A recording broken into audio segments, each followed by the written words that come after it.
esse evento que celebra Menalton João Braff, Dom Menalton.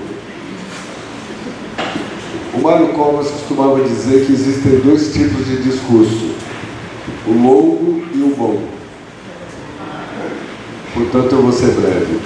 E para ser breve, eu preciso começar no período neolítico. Não, na verdade, eu não vou tão longe. Eu vou a 2009. Em 2009, estava a UBE, União Brasileira de Escritores, tentando uma renovação. Não é bom falar dos mortos, mas de qualquer maneira queriam impedir que o Cláudio Willer reassumisse a União Brasileira de Escritores. Portanto,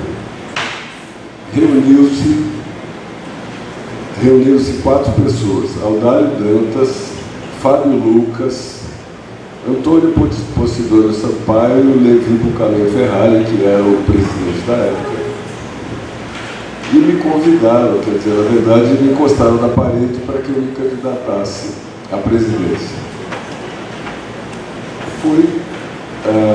Aceitei, afinal de contas, e resolvi montar a diretoria. O Levi Bucalém Ferrari me falou do Menalton Braff, o escritor gaúcho que estava em Ribeirão Preto, ou nas cercanias de Ribeirão Preto. E eu fui conversar com ele, porque eu não o conhecia. De repente, eu dou de cara com o Salvador dos Passos. Esse era o pseudônimo que ele usava quando fugiu da repressão da ditadura e teve que sair voando do Rio Grande do Sul para São Paulo e foi estudar literatura. E eu preciso dizer, o que não é novidade para ninguém, que o Menalton é uma das pessoas mais especialistas e mais conhecedoras de teoria literária.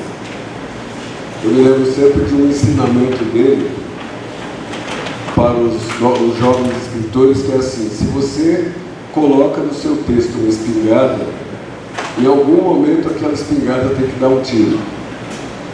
Isso é básico em qualquer literatura, não pode sobrar nada e não pode faltar nada, né?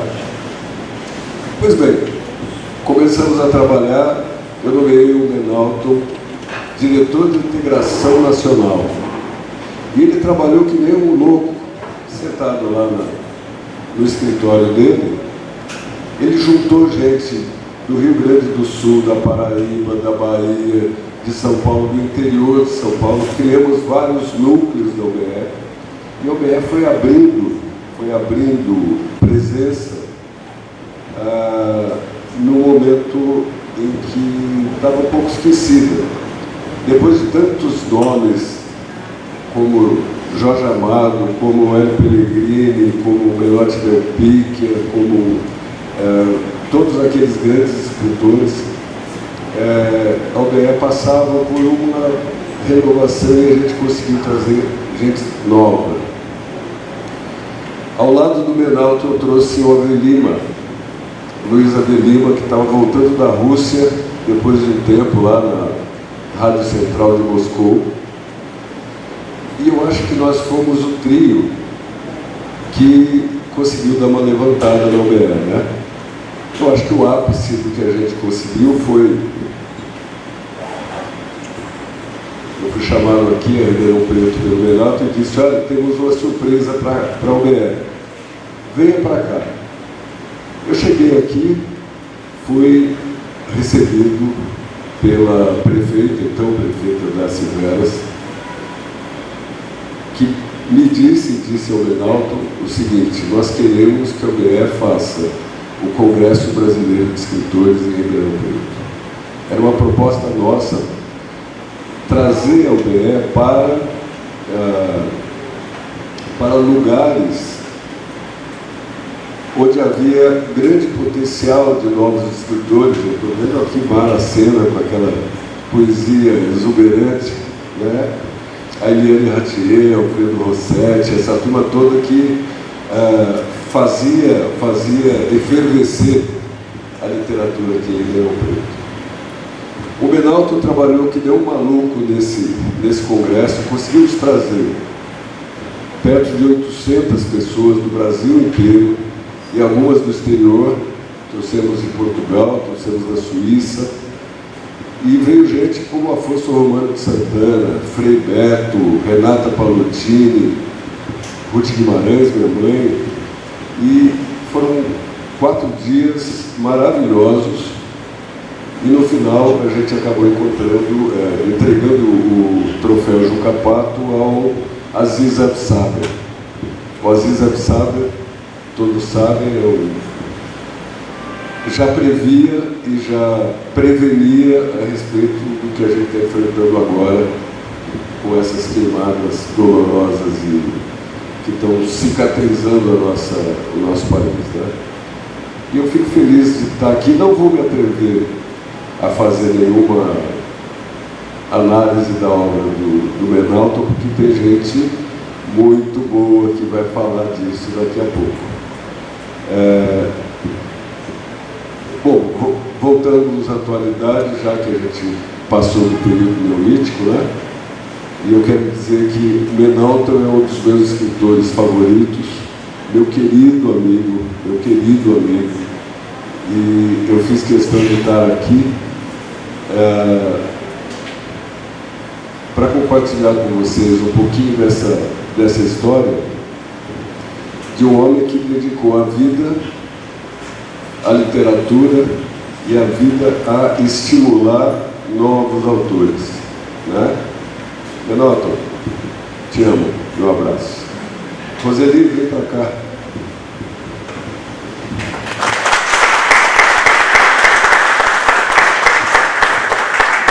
Misatina e o João, a Marcelo, nosso parceiro editor, ao Grupo Colibri, que acabou de se apresentar, aos professores amigos que aceitaram meu convite com muita gentileza, com muita rapidez, e a todos vocês, todos os amigos. Então, eu vou chamar os colegas professores, o professor Arnaldo Franco Júnior, por favor.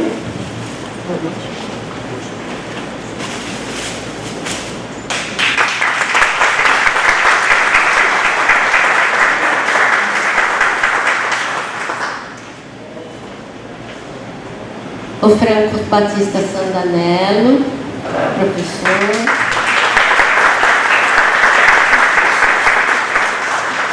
O professor Oswaldo Félix.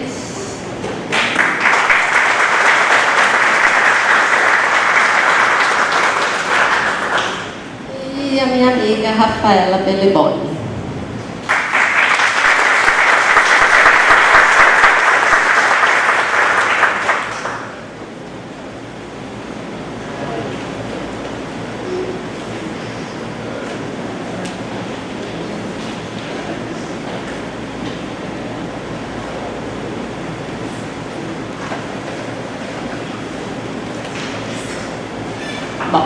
Então, começando pelo professor Arnaldo Franco Júnior, ele tem mestrado e doutorado em literatura pela USP, pós-doutorado pela UFSCar, atualmente é professor assistente na Unesp, São José do Rio Preto, tem experiência na área de estudos literários, sobretudo em literatura brasileira contemporânea. Por favor, professor.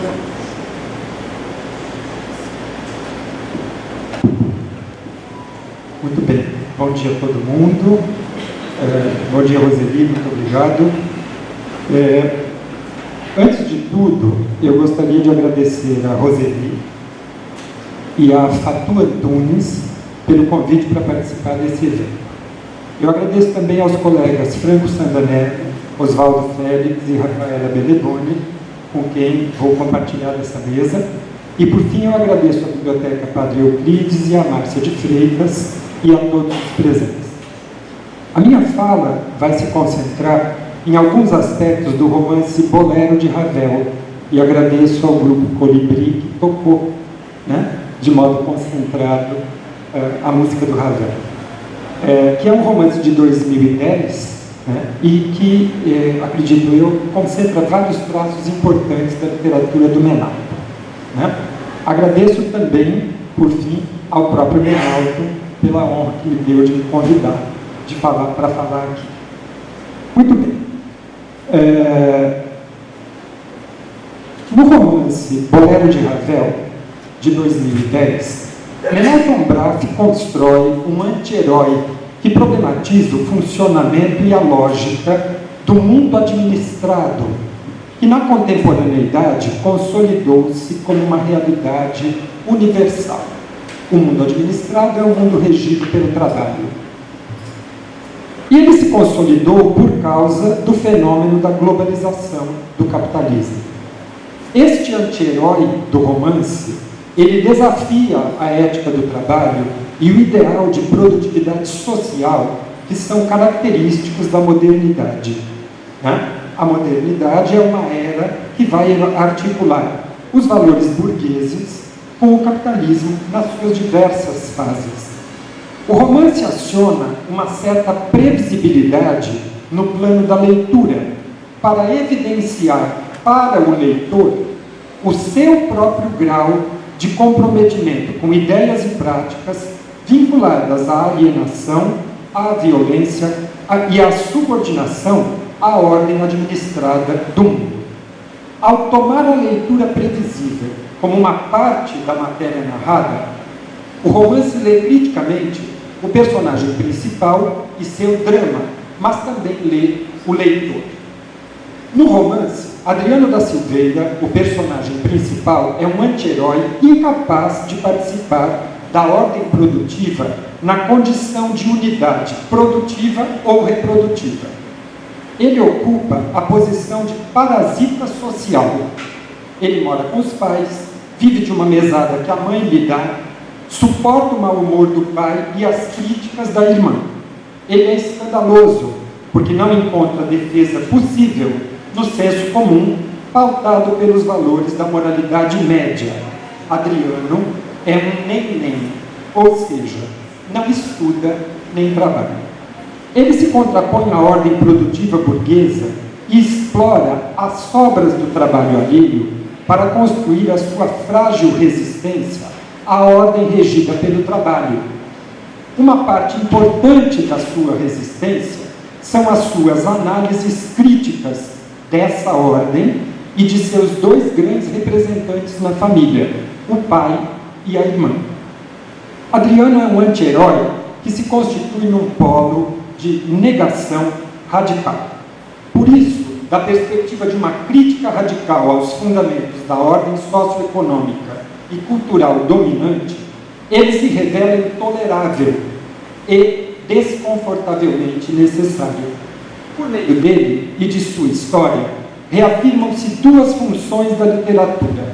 A primeira, que é dar voz àqueles que são socialmente silenciados, porque estão à margem da ordem produtiva e por isso não contam com o respaldo da moral dominante. A segunda é lançar perguntas incômodas que problematizam violências ideologicamente naturalizadas, ou seja, violências que não são percebidas como violências. A história narrada no romance tem poucos fatos. Adriano da Silveira perde os pais que o sustentavam e com quem ele ainda vivia num acidente de carro. Laura, sua irmã, o contacta para que eles providenciem juntos a venda da casa e a partilha dos bens. Adriano resiste a perder a casa e a mudar o seu modo de vida. Laura impõe uma condição: a casa não será vendida caso ele seja capaz de mantê-la e de se sustentar. Ele tenta integrar-se ao trabalho, mas fracassa. O fracasso de Adriano é acompanhado de uma progressiva desagregação mental, na qual certas vivências são repetidamente rememoradas por ele. E essas memórias compreendem um contato que ele teve na infância com a realidade da morte, por ocasião da ida num velório, um encontro com um mendigo que recusou a sua esmola, mas que pediu atenção, a sua decisão na adolescência de parar de estudar, uma conversa com o pai que lhe exige explicação para o abandono dos estudos, sua iniciação sexual que quase não acontece porque ele disse para a moça que nunca queria ter filhos, e por fim, sua incapacidade de atender a um pedido da irmã para que ele lhe devolvesse uma bola com a qual na praia ela brincava com o namorado. Esta última memória é a mais importante de todas, e ela se constitui num marco obsessivamente retomado e ampliado a cada repetição. O romance põe em primeiro plano os pensamentos, sensações e percepções de Adriano.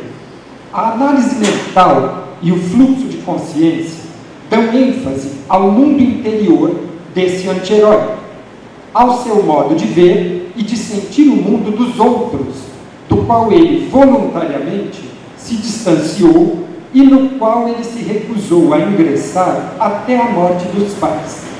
É por meio desses recursos que o funcionamento e a desagregação mental de Adriano vão ganhar corpo no romance. A fragmentação se articula com a rememoração e, gradativamente, elas se intensificam. E a rememoração obsessiva do episódio da praia, que cada vez que é repetido ganha um acréscimo, né, vai se transformar numa síntese do drama desta personagem. Tal como na música Bolero, de Ravel, a narração do romance baseia-se na articulação do uso progressivo da repetição com a intensificação do conflito dramático. O romance é estruturalmente semelhante à música.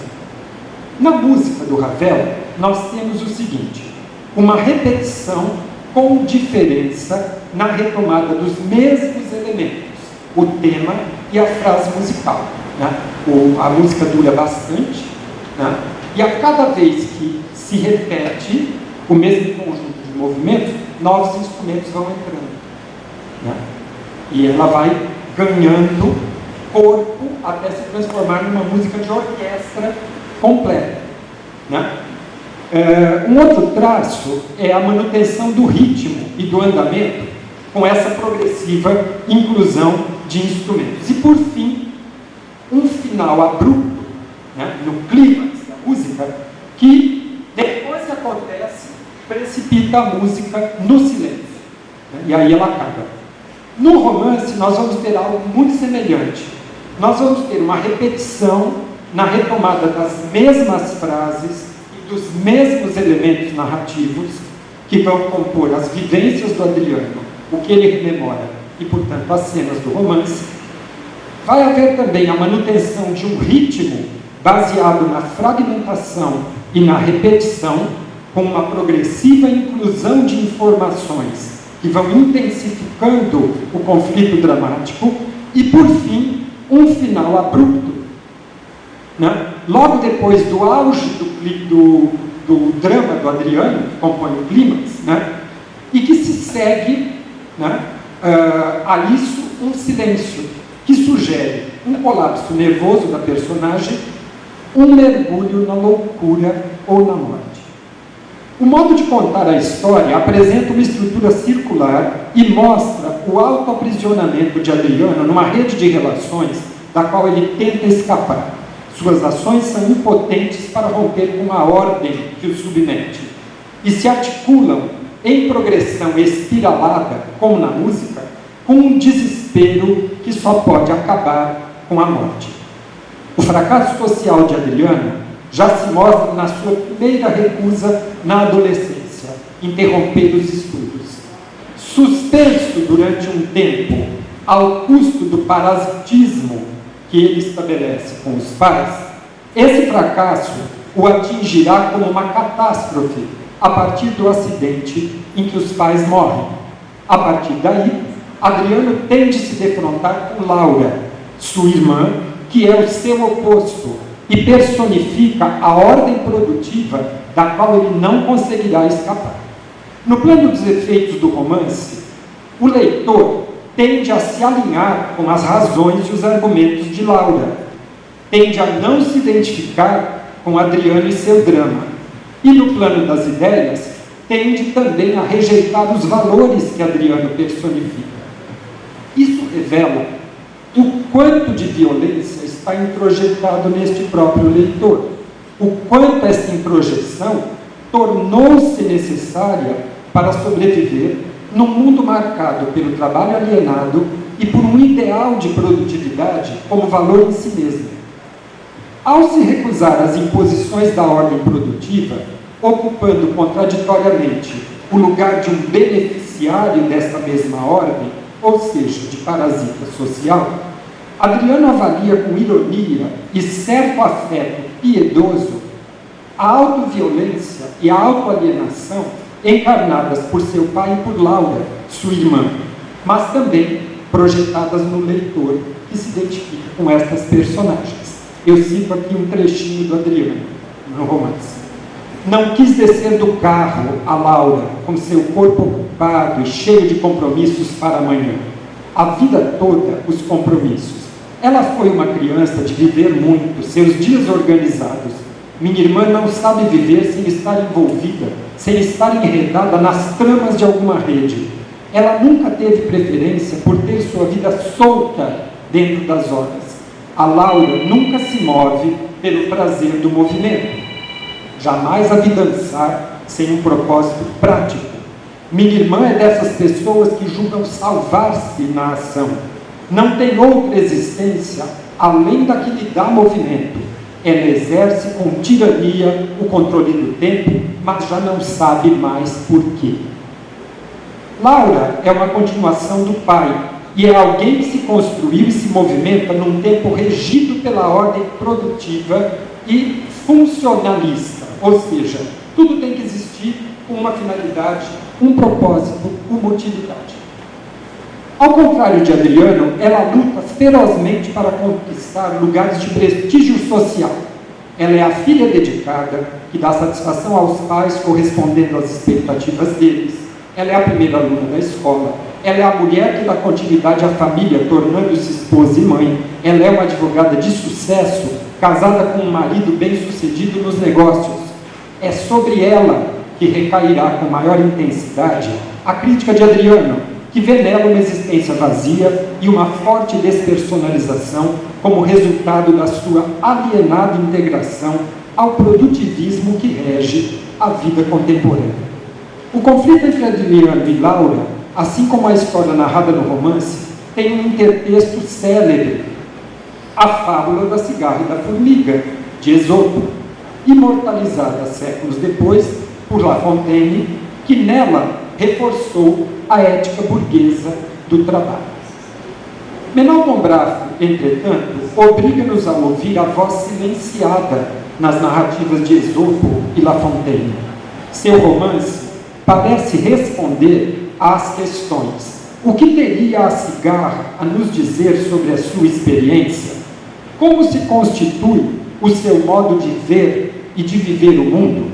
Adriano ocuparia o lugar da cigarra, o que é reforçado pelo seu gosto por música, o que marca a sua identificação com a mãe, que no romance é quem toca piano e é uma outra personagem, assim como ele, ligada à arte. Na atividade mental de Adriano, destaca-se uma vivência obsessivamente rememorada por ele e que vai cumprir no romance a função de um elemento que vai se ampliando e vai iluminar todo o seu drama. Adriano está na praia, acompanhado de Laura e seu namorado, que jogam frescobol. Na praia, há um cachorro amarelo que brinca de morder gotas do mar que algumas crianças com as mãos jogam para cima. A certa altura, a bola com que Laura e o namorado brincavam rola na direção de Adriano. Laura pede que ele lhe devolva a bola, mas ele fica parado, incapaz de se mover ou de responder para a irmã, concentrado nas nuvens que se amontoam sobre o mar, escuras e agitadas, no frio crescente que se apodera do seu corpo e na mãe que subitamente aparece e que o agasalha com uma blusa. E por fim, concentrado num cachorro amarelo que salta erguido com as patas da frente, subindo muito com a boca, dando mordidas no ar. Esta vivência sintetiza a incapacidade de Adriano em responder às expectativas que as demais personagens e também o leitor depositam sobre ele. Essa memória que se repete e a cada repetição aumenta a angústia de Adriano.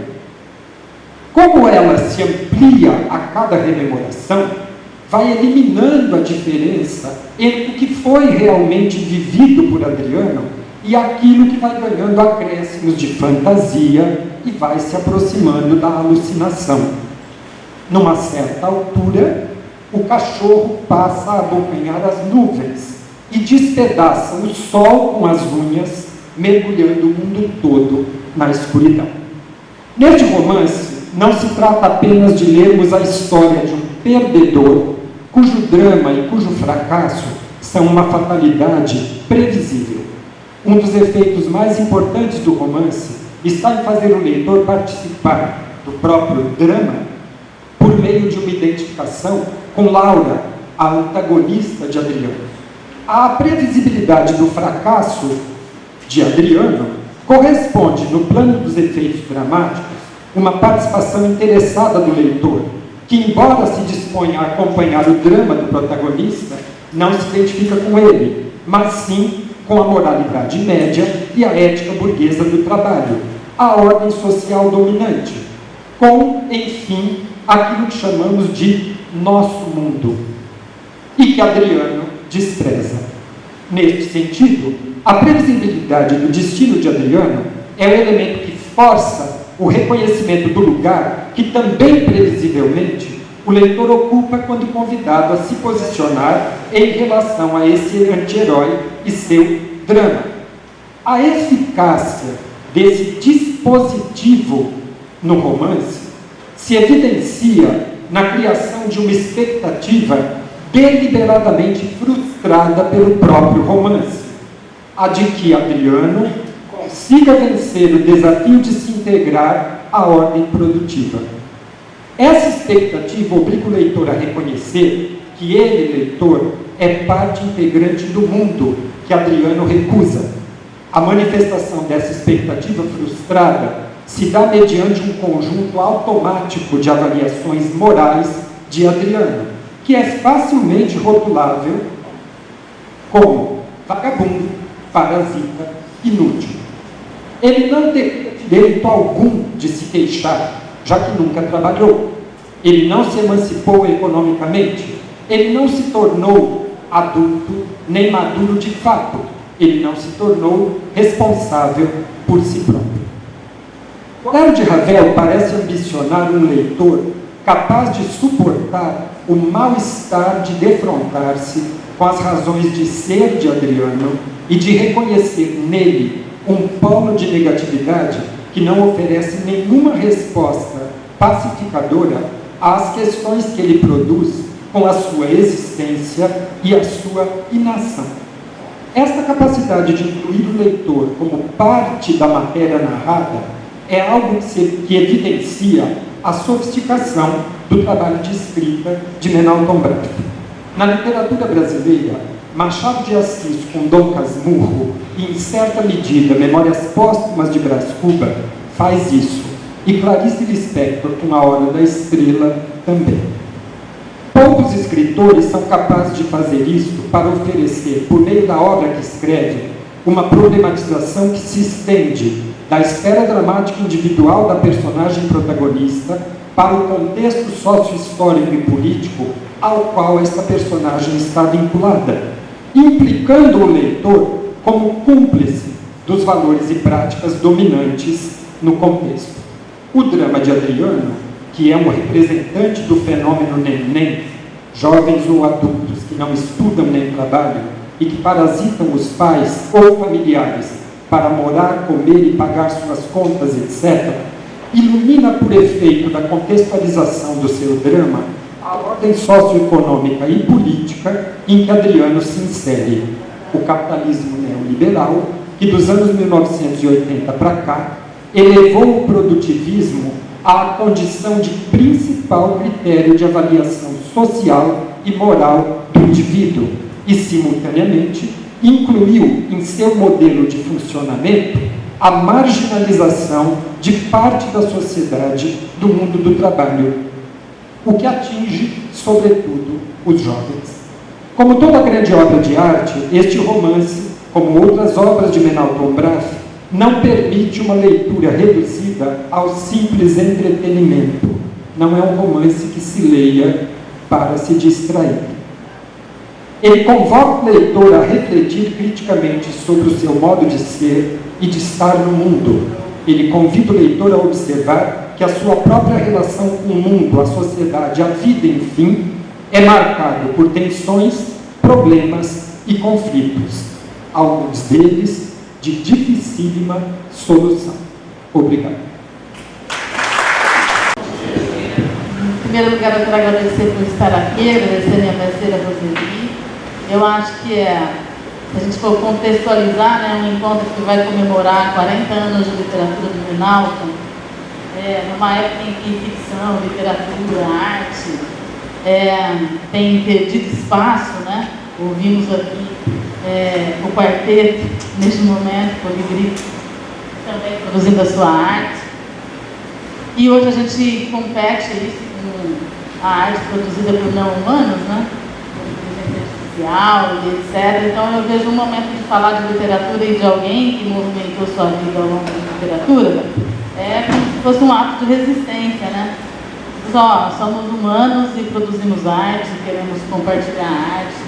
Estou aqui com meus amigos acadêmicos também, e se debruçando sobre isso, né? E tem como objeto de estudo uma obra de arte. Então, esse é o primeiro ponto. E eu também achei super importante pessoalmente, né, receber esse convite, porque eu pude revisitar uma história de quase 20 anos. Eu acabei me afastando do universo acadêmico, né, e mais para um universo de bastidores do mundo didático, mas foi uma oportunidade de revisitar um momento que eu vou chamar que é um momento acadêmico, aquela coisa de mestrado, aquele estresse todo, mas é um momento de empatia muito grande que o Menalton teve ali, uma iniciante, né, que não conhecia ainda esse universo, e eu conheci quando eu estava iniciando a minha carreira de professora numa escola, e me convidaram para dar aula de literatura para substituir um professor. E eu nunca tinha dado aula de literatura. E o professor que eu ia substituir era o Menalton, prêmio Jabuti. E eu falei para o diretor na época, né, corajoso, vou tocar dos Beatles, é isso mesmo? Eu tenho toda essa coragem, né? Então, começa aí essa história toda, e ele, então, vencedor do prêmio Jabuti, obviamente, e isso dá uma ansiedade muito grande. E nesse momento eu estava querendo voltar a fazer mestrado, voltar para a academia, estava fazendo especialização. E quando a gente vai fazer mestrado na área de literatura, não sei se ainda é assim, mas a grande parte naquela época buscava o cânone. Todo mundo queria escrever e pesquisar sobre os escritores que todo mundo que são atemporais, que estão aí desde que o mundo é mundo, né? Machado de Assis, toda a literatura greco-romana, etc. E eu gostava muito disso também, mas queria um outro caminho, e eu fui impactada por esse livro chamado A Sombra do Cipreste. Gosto muito de conto, né? E eu fui impactada, achei maravilhoso, né? Ele falava ali, ele trazia ali questões atemporais. Então você tem as relações familiares ao longo do tempo que vão ou se fortalecendo ou se deteriorando. Você tem as brigas em volta disso, você tem a relação com o tempo, da pessoa que tenta atar as duas pontas da vida, tal como o Bentinho, Machado de Assis, todo esse resgate de como eu sou hoje, como eu fui ontem, tornar o passado presente, as relações de amizade, uma parte de muita hipocrisia das relações. isso me trouxe a questão da atemporalidade, né, do que a literatura é atemporal. Falar disso é atual em qualquer época, em qualquer lugar. E junto disso vinha um estilo que também, eu gosto muito de figura de linguagem, e contava essa história desses personagens que olhavam a sua vida na perspectiva da passagem do tempo e faziam isso em um texto descritivo ali, uma narração, mas que trazia uma descrição, muitas figuras de linguagem, que borrava o cenário, né? Então, borrava o cenário no sentido de ele ia descrever uma cena, né? A descrição dessa cena começava meio difusa, e depois, no final, que você achava o que ele estava descrevendo. Então, esse impacto que eu falo que a Sandra do Cipreste, com alguns, analisei não todos os pontos, mas alguns pontos, que ela trouxe foi muito disso, né? Essa questão de tema e forma, como que casou tudo isso e muito merecidamente ganhou o prêmio aí. Então, num primeiro momento, quando eu fui fazer essa pesquisa, eu analisei esses pontos nessa perspectiva e buscando a fundamentação aí da teoria semiótica. E aí consegui fazer uma leitura inicial. Mas o bacana dessa história, assim, e agora eu fui revisitar, e fui para cá, fui revisitar essa obra, fui revisitar a dissertação. O bacana disso também é que o meu corpus de análise, né, que é a obra do Menalton, super disponível, uma pessoa super disponível, o meu orientador da época disse, olha, está fazendo a tua leitura, seria bacana, interessante fazer uma perspectiva, que pergunta para ele qual que é o projeto estético dele, como é que ele pensa a obra. Eu tinha essa oportunidade, né? Assim, eu fui a primeira a fazer, ninguém tinha feito nenhum trabalho acadêmico sobre o Menalton, fui pioneira, né? Então, e onde eu me baseava? Eu me baseava nas resenhas publicadas no jornal Rascunho, que era de literatura, nas resenhas publicadas nos jornais oficiais, tipo Estadão, Folha, Globo. Mas não tinha todo aquele acervo para buscar se eu tivesse estudado Machado de Assis, por exemplo. Então, eu tinha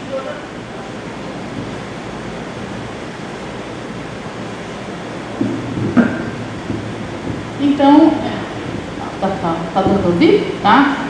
Então, eu busquei essa referência e fiz a pesquisa, mas voltando de novo a explicar, meu orientador pediu para olhar o projeto estético.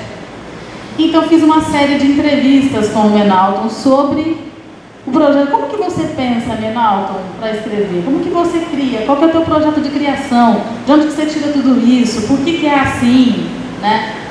E eu fui ler essa semana as entrevistas de novo. Gente, não é uma entrevista. Na época eu achei que eu estava entrevistando. Coitado. Ele estava me dando aula, gente. Assim, uma empatia muito grande. Eu demorei para chegar nas perguntas, né? Ensaiava até para fazer pergunta, para parecer inteligente, mas, na verdade, ele estava me dando a aula, com muita empatia, com muita paciência, e aquilo ia iluminando o meu trabalho, né? Então, ele passou por uma segunda fase, em que, eu analisei isso, achei esses traços, na época eu levantei junto com os resenhistas aí uma bola de que tinha alguns elementos da técnica impressionista na obra dele. E aí eu cruzava o papo com ele iluminava, fui para essa segunda instância, e aí comecei a escrever um pouco também para poder ver se aquilo que ele projetava no discurso dele, enquanto projeto estético, quero fazer uma obra que seja assim, sabe? Estava realizado no texto mesmo, né? Então eu trouxe ali alguns elementos que sim, que o que ele falava lá tinha aqui. Então isso foi bacana também. E aí foi para uma terceira instância o projeto, né? Bom, eu fiz a minha análise, depois eu olhei o projeto estético dele, agora vamos ver se a minha análise bate com a dele, né? E aí fomos com o terceiro momento da pesquisa, mais 200 entrevistas, de que se batia uma coisa com a outra, e no caso ali bateu, né? E um quarto momento, para finalizar a pesquisa, foi para pensar o que ele via da leitura pioneira de alguém, ou a leitura acadêmica, nunca ninguém tinha feito, e como que ele via a minha leitura, e ele, de novo, de modo empático, de novo, me ajudou bastante e foi colaborando com isso. Então, o tempo todo eu fui revisitando. Então, eu lendo essa semana, Menaldo, me fez pensar tanta coisa, porque assim, meio que você é coautor dessa dissertação, né?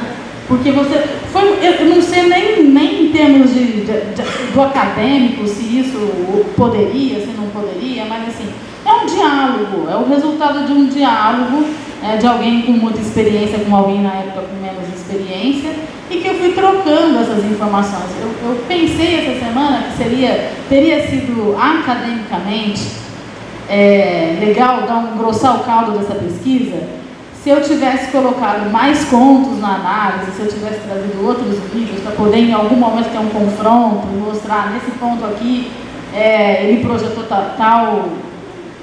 fez tal projeto estético e não realizou, nesse ponto nós discordamos veementemente. Acho que daria um caldo diferente, assim, daria um resultado diferente.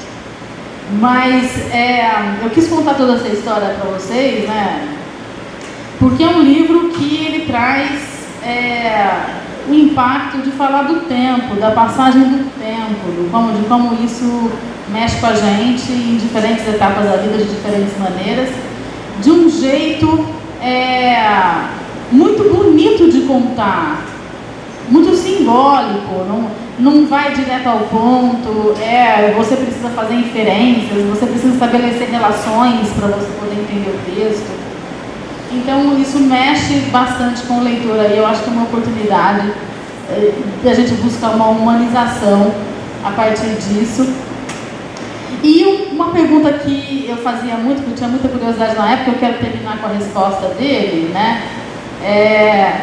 Era como que ele esperava do leitor, né? E como que ele se via como leitor, ele leitor da obra dele, das outras obras do universo, ele como leitor da obra dele, ele como leitor dessa brincadeira que a gente estava fazendo, uma brincadeira acadêmica e séria, né? Esse diálogo entre o pesquisador e o corpus de pesquisa, o que ele achava dessa leitura. E eu vou ler a tua resposta, Menaldo. Eu escolhi a tua resposta aqui para colocar como a epígrafe aqui da minha dissertação, tá? Quando eu fiz essa pergunta, você respondeu: o meu primeiro leitor sou eu. E o meu primeiro leitor se diverte muito com o que faz. Então, muito bacana. Muito obrigada por toda a sua empatia. É isso. Dizer o quanto eu estou feliz de estar aqui, né, falando um pouco sobre a obra do Menaldo, nessa ocasião, nos 40 anos da obra do Menaldo. 40 anos de literatura do Menaldo, e dizer para vocês que eu pensei bastante como que eu ia estruturar minha fala, sabe? Se eu ia fazer uma análise dessas obras, né, que eu vou mencionar duas obras dele aqui, né? Vou citar O Moço com Chapéu de Palha e O Bolero de Ravel. E pensei também se eu ia falar de como eu conheci o Menaldo, né, mediante o Wilton Marques, que foi meu orientador no Colégio do Refrigerante agora, amigo da vida toda, né? Mas eu acho que o ponto que vai organizar e estruturar essa fala vai ser a qualidade da visão, tá? Eu vou falar para vocês de uma qualidade de visão na obra do Menaldo, né? Então, o que é isso que eu estou dizendo, né? O Menaldo, né, a Rafaela, né, abriu o caminho, falando justamente sobre o impressionismo, né? Um dos elementos, né? Na obra do Menaldo, e de fato, né, eu vou começar com o Menaldo. Olha só, ele diz lá no Moça com Chapéu de Palha, o Bruno está falando para a Angélica, e ele diz lá: Angélica é uma pintora, e o Bruno, né, aqui é o narrador. Alguma experiência impressionista? Pergunto-lhe. Acho que querendo justificar meus olhos grudados em seu rosto, mas também como alusão a seu cavalete debaixo da paineira ao ar livre. Tento fazer alguma observação para evitar um monólogo dissertativo, e a Angélica, com a mão erguida, me detém, porque ainda não terminou. Que do impressionismo, ela acrescenta, existem muitos aspectos que a seduzem: a ideia do movimento, o desarranjo natural, como se fosse a captura de um instante. Pergunta-me se entendo, e sacudo a cabeça que sim, enquanto mastigo. O instante flagrado em sua naturalidade. Volto a perguntar e sacudo mais uma vez a cabeça. É a pintura do inacabado e do provisório que mais sugere do que demonstra. Quais são as certezas da vida? Ela pergunta, encarando-me fixamente. Então perceba, aqui, né, essas qualidades, né, essa, digamos assim, essa atenção ao instante e ao transitório, isso, né, é muito caro a uma estética que eu venho trabalhando, estudando há algum tempo, que é o impressionismo, né, nas artes. Então, isso me fez lembrar, veja só, nesse começo de fala, nesse começo de apresentação, né, estruturando tudo, me fez pensar lá no começo, lá no prefácio do Conrad. O Joseph Conrad, ele tem um livro chamado The Making of the Narcissus. O prefácio é tido como talvez o primeiro pontapé, né, para pensar o impressionismo na literatura. E o Conrad diz o seguinte, eu vou ler aqui no original e eu traduzo em seguida. My task, which I am trying to achieve, is by the power of the written word to make you hear, to make you feel. It is before all to make you see. That and no more, and it is everything. Olha só, então a tarefa que eu estou tentando cumprir pelo poder da palavra escrita é de te fazer ouvir, de te fazer sentir e sobretudo de te fazer ver. E ver está em itálico. Isso e não mais, e isso tudo, né? Então, isso é tudo e nada mais. Veja só, é ver em itálico. A qualidade da visão que eu estou falando aqui, né, da obra do Menalta, eu acho que ela perpassa um pouco essa ideia que vem lá de trás, né? Porque essa qualidade da visão é uma qualidade da visão que vem lá do impressionismo, né? Mas que não se reduz a ele, né? Então veja só, a gente está falando de impressionismo, eu não quero ser anacrônico, né, de falar do impressionismo agora, né, em 2024, porque a gente está falando, né, de um autor de uma obra contemporânea, né? Agora, o que é o contemporâneo? Veja só, essa qualidade da visão, né? Eu vou citar o George Agamben, tá? Ele tem um texto chamado O que é o Contemporâneo. Então vamos ver o que é o contemporâneo para ver se eu estou sendo tão desarrazoado de falar do impressionismo. Veja só, pertence verdadeiramente ao seu tempo, é verdadeiramente contemporâneo aquele que não coincide perfeitamente com este, nem está adequado às suas pretensões, e é, portanto, nesse sentido, inatual, mas exatamente por isso, exatamente através desse deslocamento e desse anacronismo, ele é capaz mais do que os outros de perceber e apreender o seu tempo. A contemporaneidade, portanto, é uma singular relação com o tempo, que adere a esse e ao mesmo tempo dele toma distância. Aqueles que coincidem muito plenamente com a época, que em todos os aspectos a essa aderem perfeitamente, não são contemporâneos, porque exatamente por isso não conseguem vê-la, não podem manter fixo o olhar sobre ela. Contemporâneo é aquele que está um passo atrás, naquele momento atual, para poder digerir, para poder apreender o significado. É esse distanciamento, né, que dá essa qualidade, essa de ver e entender. Talvez ver em itálico, como diz o Conrad, né? Make you hear, make you feel, is all to make you see em itálico, né? Então, percebam, né? Isso não mostra com o chapéu de palha que essa questão da visão e esse mergulho, né? Esse mergulho na interioridade, né? Essa, digamos assim, essa inatualidade, né? Por assim dizer, para usar o Agamben, está tematizada ali, né? Nessa relação do Bruno com a Angélica, né? Com a pintora. Mas também no Bolero de Ravel, né? Que foi aqui analisado, né, brilhantemente pelo Arnaldo, a gente vê, né, isso no Adriano, né? A gente vê isso no Adriano e nessa, digamos assim, nessa obsessão que ele tem, né, pelo passado, que impede ele de viver, né? Veja só, vou citar aqui um pouquinho do Bolero, tá? O primeiro CD que ela me deu, ele está lembrando da mãe dele, né? A mãe dele é pianista e tal, que faleceu, né, no acidente. E aí, veja só, o primeiro CD que ela me deu foi o Bolero de Ravel, porque eu sempre pedi a ela que tocasse um arranjo para piano, de que nós dois gostávamos. Aquele motivo repetido obsessivamente, a frase que permanecia quando parecia ter sumido, o modo como aos poucos tudo crescia, tomava conta dos meus sentidos até a apoteose final. Tudo isso era o modo como eu saía do tempo, me ausentava do mundo para ter existência apenas na música. Só agora me dou conta que a música acabou sem mim. Então, veja,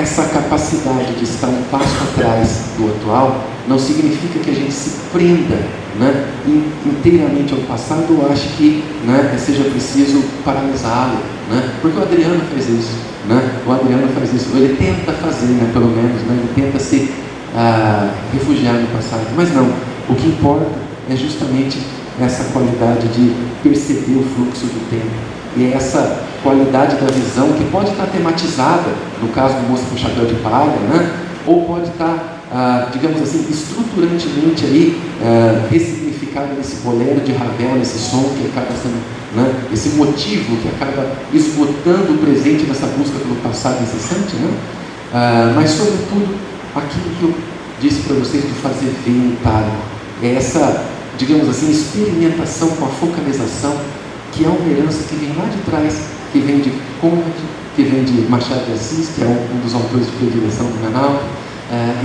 né, dizia o Zé Guilherme Melchior que o grande impressionista do Brasil foi o Machado de Assis com o Dom Casmurro, ele dizia, ele fazia esse recorte, né, que é justamente o quanto que um recorte do real, ele pode ser a coisa mais real que existe, né, é a absoluta realidade para aquela pessoa, né, para o Bentinho é a absoluta verdade, né.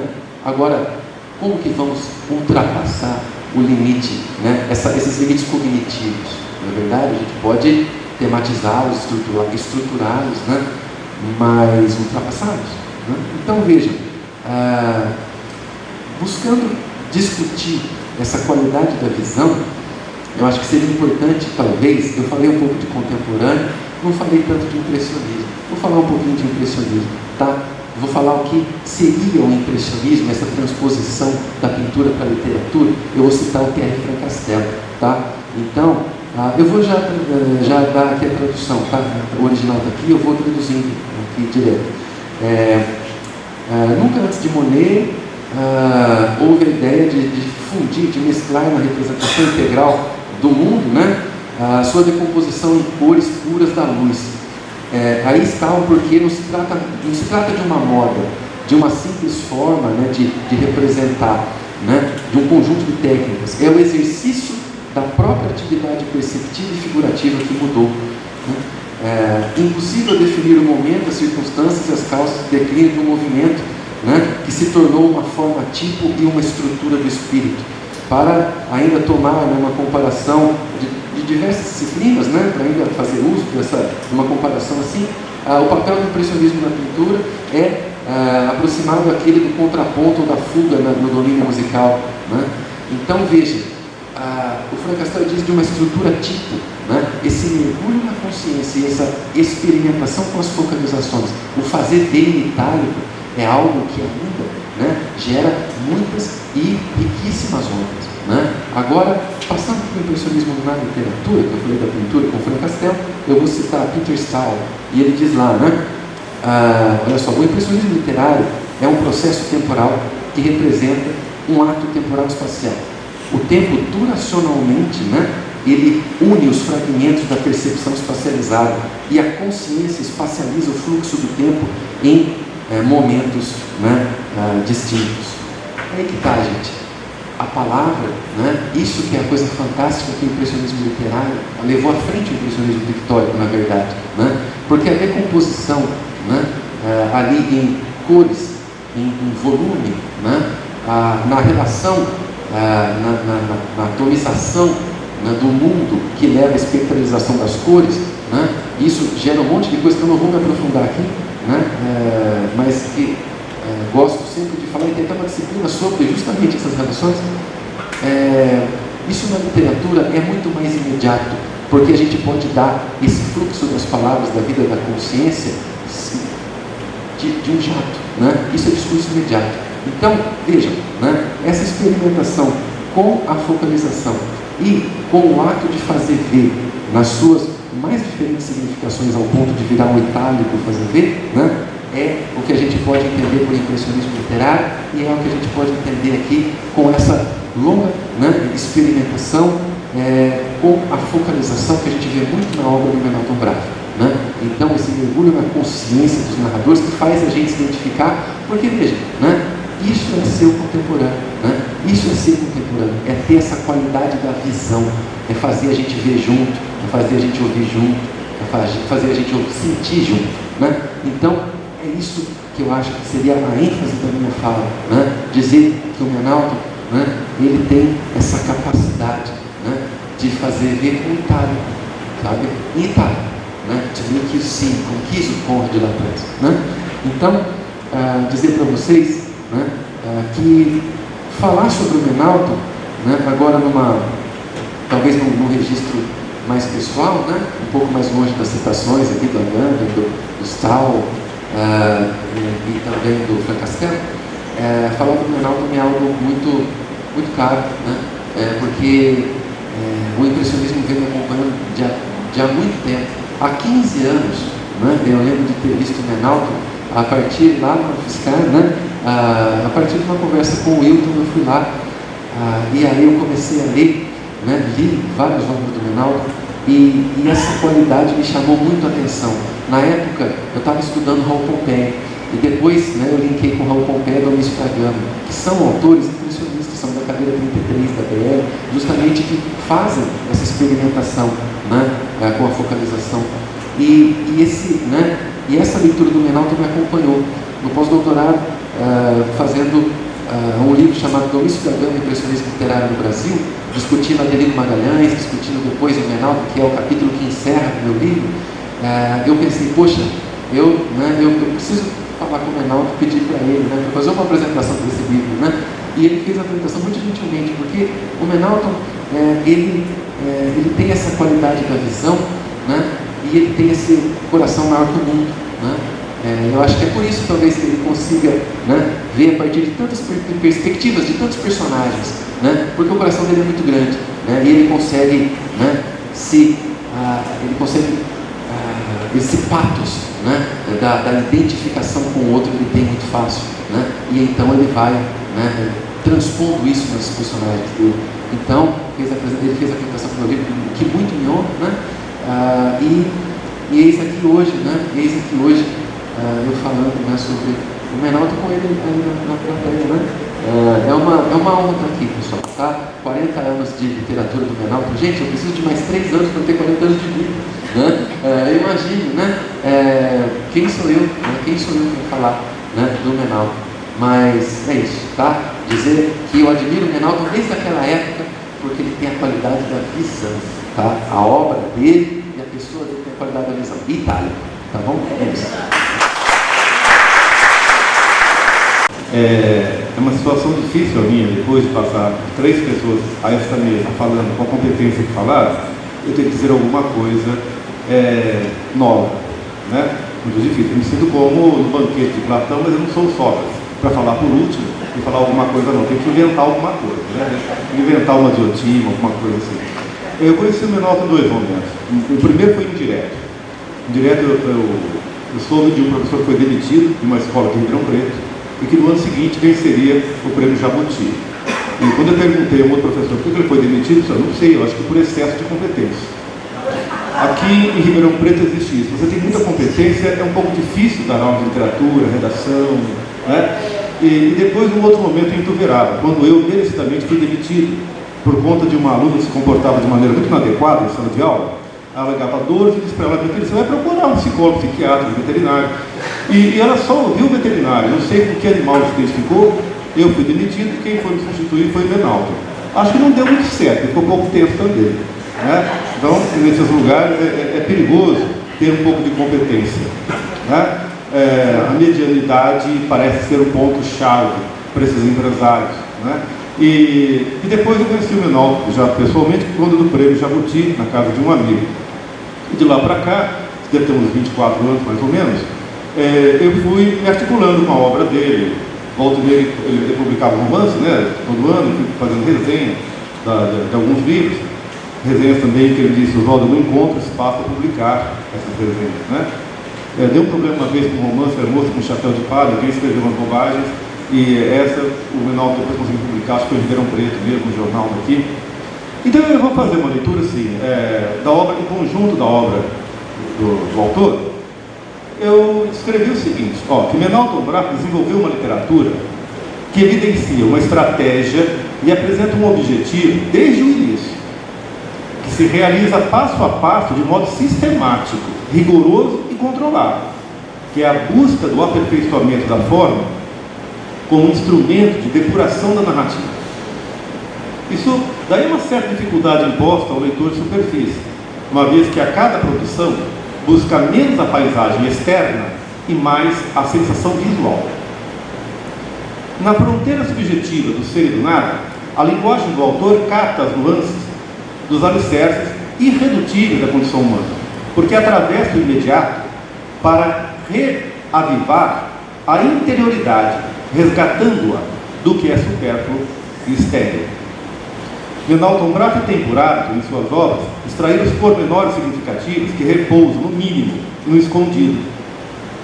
As paixões humanas e o mistério individual das criaturas, enlaçado pelos fios da linguagem, criam uma narrativa capaz de captar o imutável do mutável e, com isso, justapor o olhar da percepção ao olhar da expressão.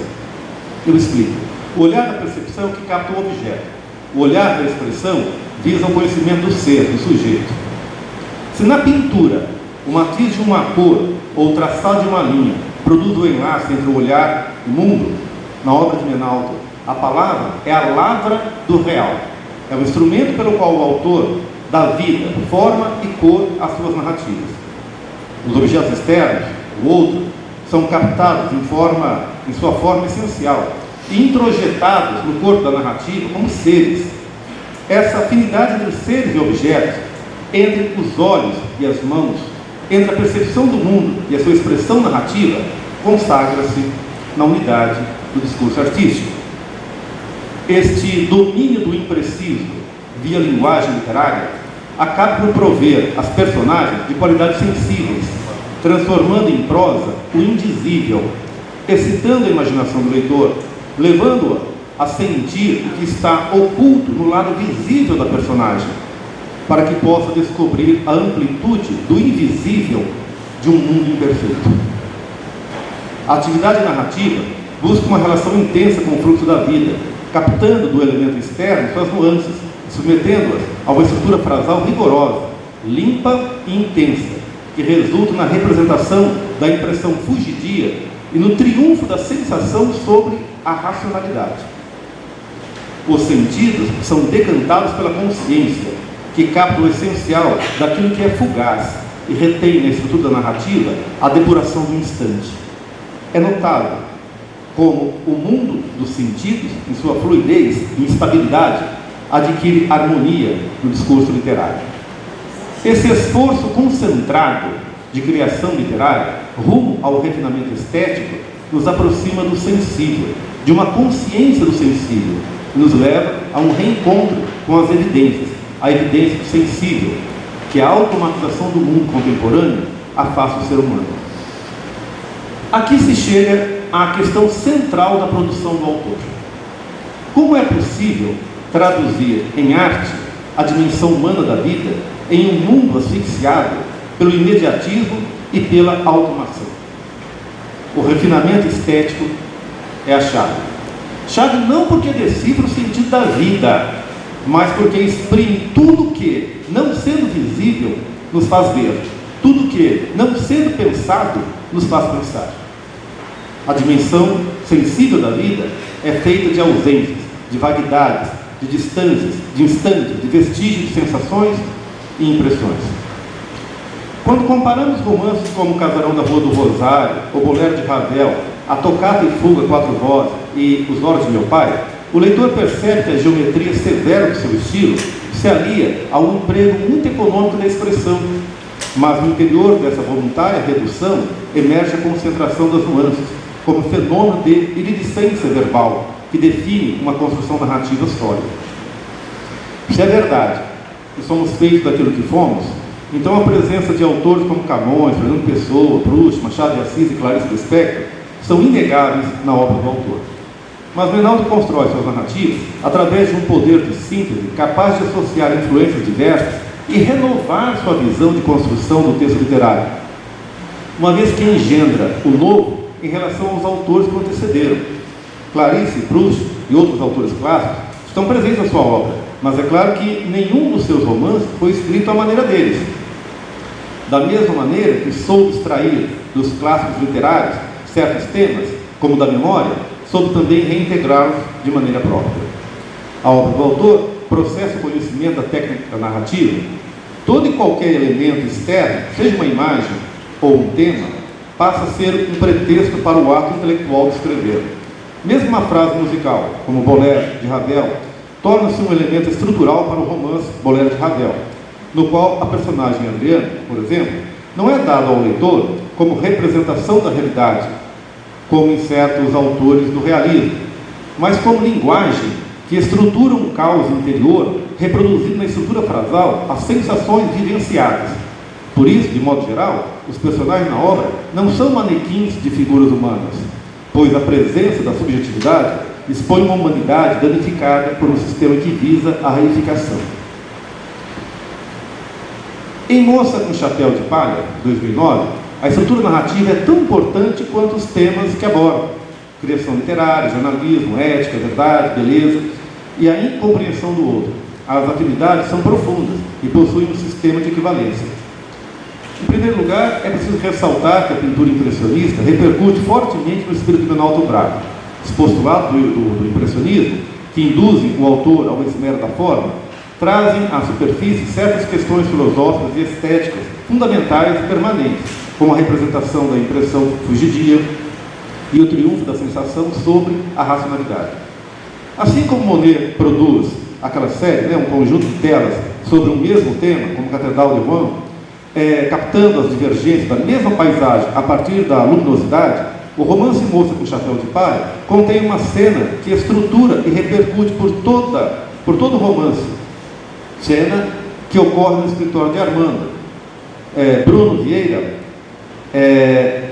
jornalista de O Correio, ao fazer editar uma matéria sobre o influente Ronaldo Gomes Souza, amigo do doutor Euclides, proprietário do jornal e por ele protegido, é demitido por Armando, seu superior. As impressões do instante, surpreendidas pelo olhar de Bruno, ficam preservadas em sua memória e repercutem em seus pensamentos e sensações. Assim, os momentos diversos da mesma cena são um modo de captar a alteridade do mesmo, que é sempre outro quando visto por um outro ângulo e sob outra luz, como na pintura impressionista. Por sugestão de sua namorada Ângela, Bruno decide escrever um livro, e daí surge o motivo para discussões sobre a criação literária, gênero, adequação da linguagem ao tema e a função do belo. De modo explícito, temos uma imbricação entre a construção e a desconstrução do discurso narrativo, pois, paradoxalmente, sabemos a todo instante que se trata de romance, mas a cada passo temos um questionamento sobre a produção da criação na qual o narrador, o personagem, está inserido. Como um relacionamento não pode chegar a um ponto ideal de convergência em que as diferenças pessoais se anulam, Bruno procura assimilar as formas de pensamento de sua companheira, reproduzindo seus estados afetivos pela imaginação, na ânsia de compreendê-la.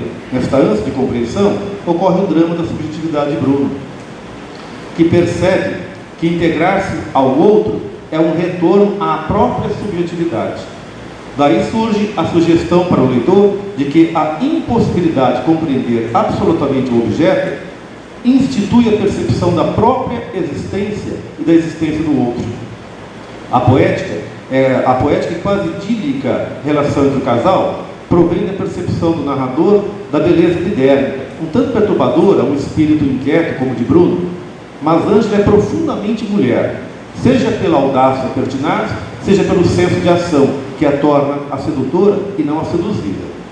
Ângela é uma pintora, e como tal, o ato de perceber, ela procura interpretar, e nessa interpretação dá início a um processo de criação.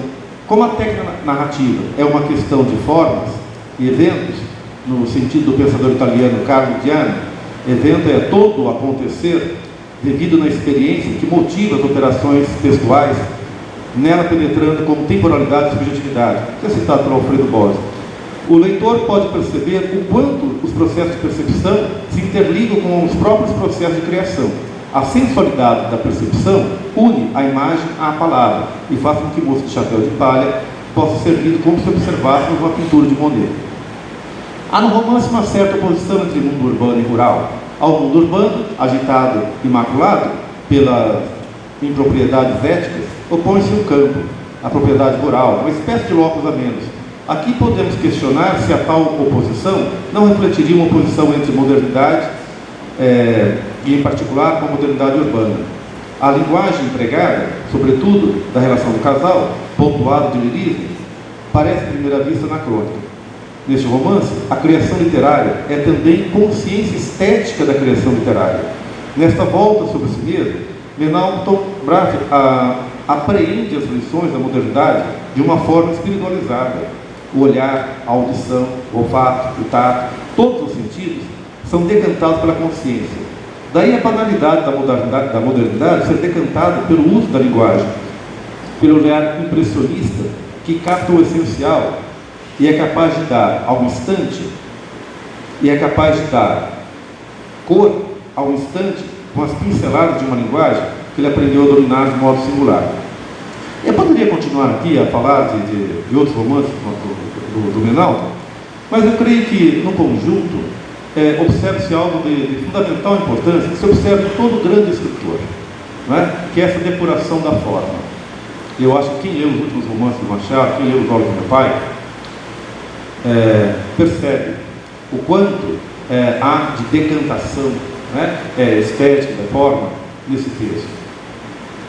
Eu penso que celebrar 40 anos de literatura num país como o nosso é uma raridade, né? Eu penso que viver de literatura aqui, todo mundo faz poesia, dizia o Leminski, até os 17 anos, né? Agora, seguir nesta vida, produzindo literatura, num país como esse, de analfabetos, onde se prega atualmente o ódio com tanta intensidade, né?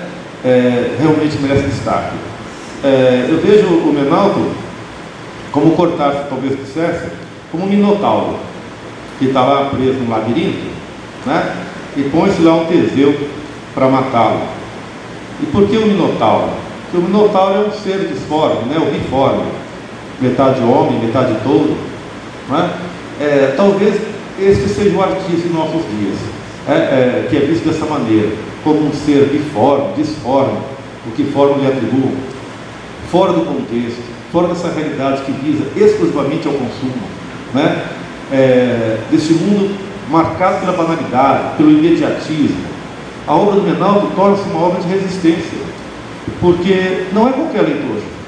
Você precisa ter paciência, você precisa mergulhar na obra, e ao fazê-lo, nós saímos de lá melhor, um pouco mais humanizados, porque nos libertamos, né, desta camada de superfície absolutamente artificial, plástica, desnecessária, com a qual nos cobre essa chamada modernidade, ou esse chamado neoliberalismo, que nos faz escravos de nós mesmos, no intuito de sermos empresários da construção de um capital que nos desumaniza.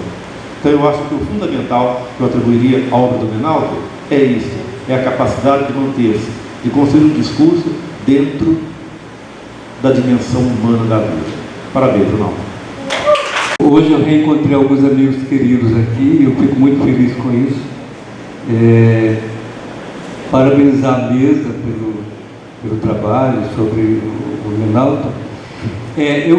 Rapidamente eu queria dizer o seguinte, nós temos, eu e Menalton, alguns momentos muito parecidos, não é? A ditadura nos pegou, pegou o Menalton e me pegou também. Fui embora do Brasil e fui morar num lugar que eu não tinha ideia do que seja, que foi em Moscou, na então União Soviética. É por isso que hoje eu sou um dos tradutores de Dostoiévski aqui no Brasil e tal. Mas quando eu conheci o Menalton, ele tinha lançado Janela Aberta. E me chamou a atenção pelo seguinte, e ele se chamava Salvador dos Passos. O que me chamou a atenção é que, no meu entender, o Ronivaldo Jatobá é que tinha escrito algo sobre a Zona Leste de São Paulo. Eu sempre achei que São Paulo precisava de um grande romance paulistano que nunca apareceu no meu ver, ao meu ver. E o Menalton veio com Janela Aberta e exatamente falando de outra situação diferente, mas da Zona Leste de São Paulo. né? Quer dizer, trazendo a periferia para as páginas da literatura. Isso foi, para mim, foi importantíssimo. Depois o tempo passou, e alguém me disse: você conhece o Menalton Bravo? Eu disse: não. Não, mas é um escritor muito interessante, um escritor bom. Ele está aqui. Aí me apresenta o Menalton. Eu disse: mas é Salvador dos Passos, não é Menalton Bravo. Então o Menalton Bravo passou a fazer parte dessa história toda. O segundo livro dele que eu achei na minha cabeça, eu sempre chamava de Anoitando. É um termo também bem nordestino como e eu sempre disse assim: aquele livro do Menalton lá, Anoitando, é bem interessante, tem uma série de contos. E para mim, Menalton, ele sempre chama Anoitando. Não tem outro título dos trechos. Então, é isso que eu queria dizer, agradecer a Fatu pelo convite, a Roseli que está aqui, parabenizar o Menalton por esses anos todos de literatura. Nós temos idades diferentes, mas eu sou mais antigo do que ele na literatura. Fizemos parte de um movimento importante, que depois chamaram de marginais, poetas marginais, e a família não entendia por que o marginal, e eu explicava: porque está à margem das grandes editoras, não adiantava. Meu filho deve estar fazendo alguma coisa sujeira lá por São Paulo. Mas foi um momento muito interessante que deu origem a uma série de livros importantes que até hoje eu leio, e estamos aqui. Agradecer ao Joaquim. O Joaquim me trouxe de São Paulo. Eu não dirijo, não tenho como nunca aprendi a dirigir, nunca aprendi sequer a andar de bicicleta. Mas eu me permito dizer que tem um trauma. Uma amiga minha de infância saiu com a bicicleta, que naquela época alugava-se a bicicleta, e ela colocou as duas pernas naquelas correntes da biblioteca com os dois pés aleijados. Eu disse: não quero nunca mais aprender a andar de bicicleta, até hoje não ando de bicicleta. Bom, o Menalton vai estará aqui na mesa, autografando o seu livro, Os 40 anos de literatura, do Menalton Bravo. Ele é editora Reformatória, que está ali atrás. O Marcelo, pessoa muito querida, que está ali sentadinho na mesa. E, Menalton, a mesa é sua. Como é que é editar, ser o responsável por colocar no mercado os livros do Menalton? Olha, eu só posso dizer que é uma alegria e é algo muito tranquilo, né? Afinal, tantos livros, tantos anos de carreira, tantos prêmios. Então, eu diria que editar os livros do Menalton é prazeroso e uma honra para mim.